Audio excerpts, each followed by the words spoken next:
What's going on, people of the world? Jack here. Last week, we narrated the second volume of the REX INCOGNITO book series. Today, I will be reading to you the continuation of the REX INCOGNITO book series. A leeway fantasy novel that tells the tales of Rex Lapis Incognito excursions in the mortal realm. Ironclad concepts of rules or equity fade into nothingness in this fantastical tale. I hope you enjoy. Leeway is a land where all kinds of rare and exotic treasures congregate, and where there are precious treasures, one is sure to also find those with a discerning eye. At the height of Leeway Harbor's prosperity, a myriad goods and treasures flowed endless in and out of the land like the rising and falling tides. That age belonged, as does the current one, to the wealthy merchants and ship owners. It was an age in which the ones who reigned supreme were those who dared wrestle with the tumultuous tides of the market and the wrathful beasts of the ocean. Likewise, then as now, the port was constantly abuzz with sailors and laborers. Legend has it that Rex Lapis, when appearing in mortal form, does not always take the form of a distinguished gentleman fraternizing with the well-to-do of Yujing Terrace. Sometimes, it is said, he takes the form of a commoner and mingles with the miners, the fishermen, the sailors, and the peddlers. Back in that day, there was a certain fishing vessel owner who was notoriously harsh and critical in his temperament. He was always rude towards those who worked for him, and whenever something wasn't to his satisfaction, he would jump to conclusions and start scolding them, even docking their wages, without giving them the opportunity to explain their side of the story. One day, the fishing vessel owner met a young man. He had just been hired by the fishing vessel owner, and his attire was indistinguishable from that of any other seafarer of the day, a loose-fitting brown shirt and trousers, and a bandana around his forehead.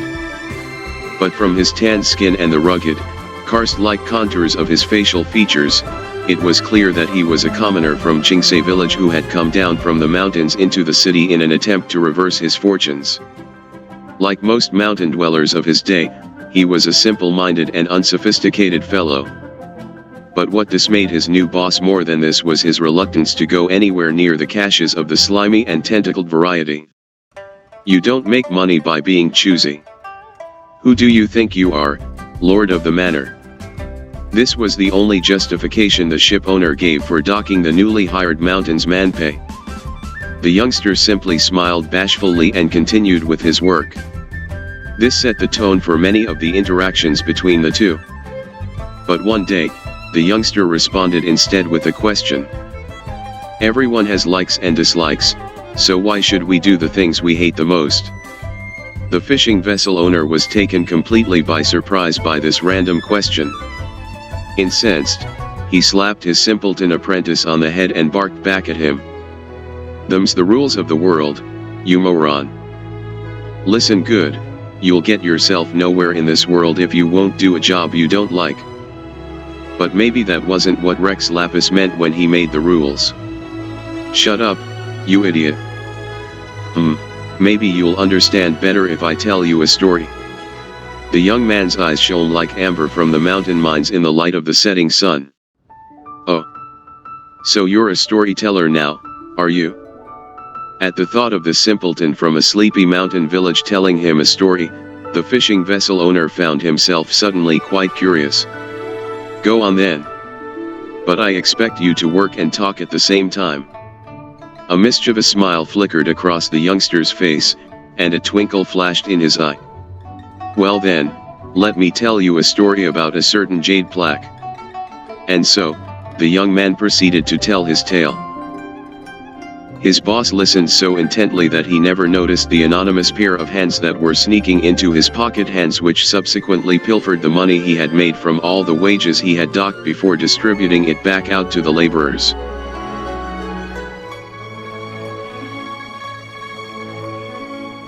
Volume 3 has shorter sets of dialogues compared to previous volumes. Next week we will be talking about the last volume of the series and the conclusion of Rex Lapis Incognito. You can subscribe so that you'll be notified once the video is posted.